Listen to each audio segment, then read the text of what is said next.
நம்ம ப்ரான் பிரியாணி எப்படி செய்கிறதுன்னு பார்க்கலாம். ப்ரான் க்ளீன் பண்ணி ரெடியாக இருக்குது. இது வந்து அரிசி இந்த டம்ளரில் 3 டம்ளர் எடுத்திருக்கேன். இஞ்சி பூண்டு பேஸ்ட் அரைக்கிறதுக்கு இஞ்சி கொஞ்சம் அதிகமாக இருக்க மாதிரி பார்த்துக்கோங்க, அப்போ தான் ஃப்ளேவர் நல்லாயிருக்கும். அதுக்கப்புறம் வெங்காயம், இது தேவையான அளவுக்கு தக்காளி, பச்சை மிளகு காரத்துக்கு ஏற்ற மாதிரி போட்டுக்கலாம். நீங்கள் இந்த மாதிரி இருந்துச்சுன்னா ஸ்லைஸ் பண்ணிக்கோங்க, ஈஸியாக இருக்கும், நல்லா மெலிசாக வரும். தேவையான அளவுக்கு ஆயில் ஊற்றிக்கலாம், கொஞ்சமாக நெய் சேர்த்துக்கலாம். பட்டை, லவங்கம், ஏலக்காய், ஸ்டார் பூ, மிளகு, முக்கு எல்லாம் வச்சுருக்கேன், போட்டுக்கலாம்.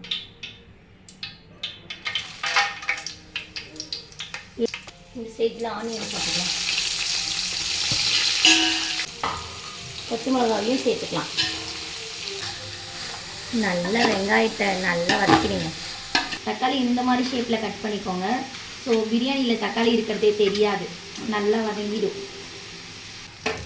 நல்லா வதங்கிடுச்சு. இந்த ஸ்டேஜில் சில்லி பொடி சேர்த்துக்கலாம்.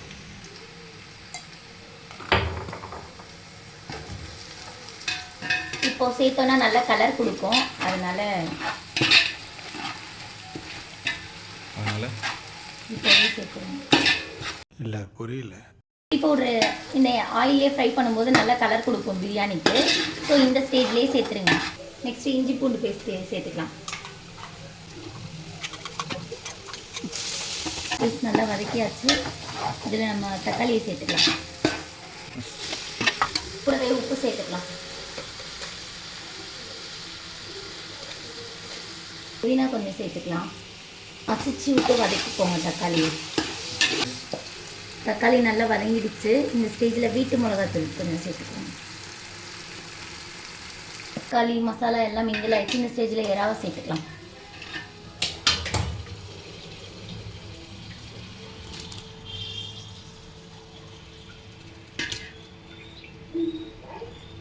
இறாவை நல்லா வதக்கிக்கலாம். நல்லா வதங்கிடுச்சு. இந்த ஸ்டேஜில் தேவையான அளவுக்கு தண்ணி சேர்த்துக்கலாம். நான் வந்து 1 டம்ளருக்கு 1.5 டம்ளர்ன்ற ரேஷியோவில் எடுத்துருக்கேன் தண்ணி.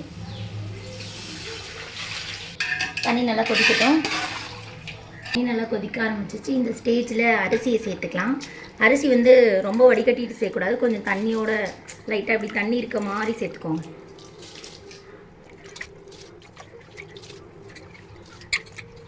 தோசைக்கல் அடுப்பில் போடலாம். அது ஒரு 5 மினிட்ஸ் நல்லா சூடாகட்டும் தம் போடுறதுக்கு. அரிசி போட்டாச்சு. அரிசி வந்து ஒரு 3/4 ஸ்டேஜ் வெந்துக்கிட்டோம். கொத்தமல்லியும் புதினாவும் சேர்த்துக்கலாம்.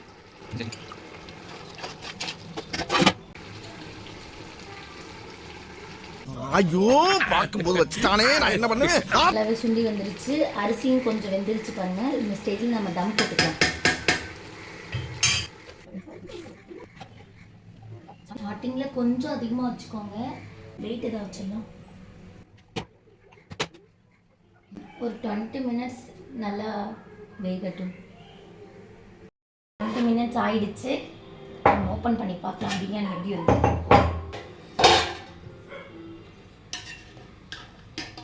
நல்லா வெந்துருச்சு. இந்த ஸ்டேஜில் கொஞ்சம் நெய் சேர்த்துக்கலாம். ஓகே, நல்லா வெந்துருச்சு. ஆஃப் பண்ணிடலாம். ஒரு 10 மினிட்ஸ் அப்படியே இருக்கட்டும். அதுக்கப்புறம் நம்ம சர்வ் பண்ணிக்கலாம். சூப்பராக ரெடி ஆயிடுச்சு. கொஞ்சம் கூட சாம்பிள் பார்ப்போம்.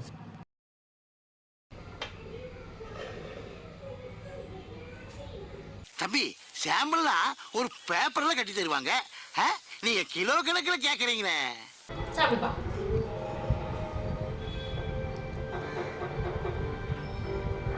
எப்படி இருக்கிறதுனே நான் சாப்பிட்டே பார்க்கல. எப்படி இருக்கு? உண்மை சொல்ல.